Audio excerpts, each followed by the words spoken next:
ଆମ ଚାରିକଡ଼େ ଅନେକ ବୃକ୍ଷଲତା ଅଛି, କିନ୍ତୁ ଆମେ ଜାଣିଛେ କି ସେ ବୃକ୍ଷଲତା ଆମ ପାଇଁ କେତେ ଉପକାରୀ? ଏହି ଭିଡ଼ିଓ ଜରିଆରେ ଆସନ୍ତୁ ଜାଣିବା ସେହି ସବୁ ବୃକ୍ଷମାନଙ୍କ ଔଷଧୀୟ ଗୁଣ ବିଷୟରେ। ଗଛର ନାମ ଅରଖ। ଉପଯୋଗୀ ଅଂଶ କ୍ଷୀର। ଉପକାରିତା: ଏହା ଘା ଓ ପରିସ୍ରା ପଡ଼ା ବନ୍ଦ କରେ। ଗଛର ନାମ ଗୁଡ଼ମାରି। ଉପଯୋଗୀ ଅଂଶ ପତ୍ର। ଉପକାରିତା: ଏହା ମଧୁମେହକୁ ଉପକାରୀ। ଗଛର ନାମ ଚିରେଇତା। ଉପଯୋଗୀ ଅଂଶ ଡାଳ, ମୂଳ। ଉପକାରିତା: ଏହା କୃମି, ପିତ୍ତ ନାଶ କରେ। ଗଛର ନାମ ଡାଳିମ୍ବ।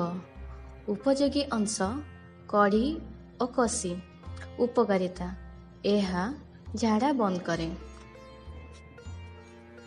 ଗଛର ନାମ ପୋଦିନା। ଉପଯୋଗୀ ଅଂଶ ପତ୍ର। ଉପକାରିତା: ଏହା ବାନ୍ତି ବନ୍ଦ କରେ, ହଜମ କରାଏ। ଗଛର ନାମ ପୋଟଳ। ଉପଯୋଗୀ ଅଂଶ ପତ୍ର। ଉପକାରିତା: ଏହା ପିତ୍ତ ନାଶ କରେ। ଗଛର ନାମ ପସାରୁଣୀ। ଉପଯୋଗୀ ଅଂଶ ପତ୍ର। ଉପକାରିତା: ଏହା ଗଣ୍ଠି ଓ ଆଣ୍ଠୁବିନ୍ଧା ବନ୍ଦ କରେ। ଗଛର ନାମ ତୁଳସୀ। ଉପଯୋଗୀ ଅଂଶ ପତ୍ର। ଉପକାରିତା: ଏହା ଥଣ୍ଡା, କାଶ ଓ କଫ ନାଶକ। ଗଛର ନାମ ମଞ୍ଜୁଆତି। ଉପଯୋଗୀ ଅଂଶ ଚେର। ଉପକାରିତା: ଏହା କାମଳ ରୋଗ ନିବାରକ। ଗଛର ନାମ ଦୁବ। ଉପଯୋଗୀ ଅଂଶ ପତ୍ର। ଉପକାରିତା: ଏହା ନାକରୁ ରକ୍ତ ପଡ଼ିବା ବନ୍ଦ କରେ। ଗଛର ନାମ ବେଲ। ଉପଯୋଗୀ ଅଂଶ ପତ୍ର ଓ ଫଳ। ଉପକାରିତା: ଏହା ପେଟ ରୋଗ ଭଲ କରେ। ଗଛର ନାମ ବିଶଲ୍ୟକରଣୀ। ଉପଯୋଗୀ ଅଂଶ ପତ୍ର।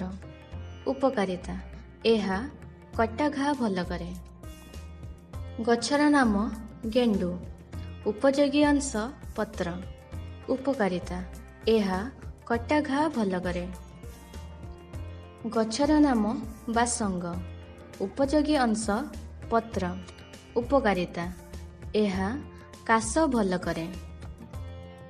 ଗଛର ନାମ ନିମ୍ବ। ଉପଯୋଗୀ ଅଂଶ ପତ୍ର ଓ ଛେଲି। ଉପକାରିତା: ଏହା ଚର୍ମ ରୋଗ ଓ ବହୁମୂତ୍ର ରୋଗ ଭଲ କରେ। ଗଛର ନାମ ସପୁରୀ। ଉପଯୋଗୀ ଅଂଶ ପତ୍ର।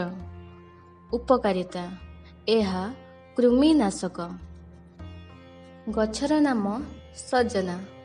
ଉପଯୋଗୀ ଅଂଶ ପତ୍ର। ଉପକାରିତା: ଏହା ରକ୍ତଚାପ କମାଏ। ଗଛର ନାମ ସିଙ୍ଗଡ଼ା ହାର। ଉପଯୋଗୀ ଅଂଶ ପତ୍ର। ଉପକାରିତା: ଏହା ଜ୍ୱର କମାଏ। ଗଛର ନାମ ବଉଳ। ଉପଯୋଗୀ ଅଂଶ ଛେଲା ମଞ୍ଜି।